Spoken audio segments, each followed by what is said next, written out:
இந்த வருஷம் RCB cup அடிக்குதுன்னு வச்சுக்குவேன், பேசுறவங்களாம் அடங்கிடுவானுன்னு நினைக்க வாய்ப்பே இல்லை.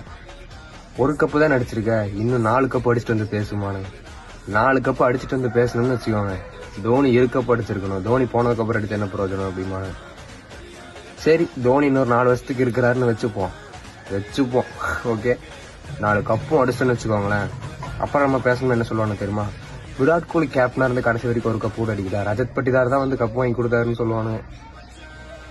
எண்ட் ஆஃப் த டே என்னன்னா, ஆர்சிபி ஒரு ட்ரோல் மெட்டீரியல் ஆயிப்போச்சு. என்ன பண்ணாலும், நீ தலையில இன்னும் தண்ணியே குடிச்சாலும் கண்டிப்பா உனக்கு பேசத்தான் செய்வானுங்க, உன்னை மோட்டத்தான் செய்வானுங்க.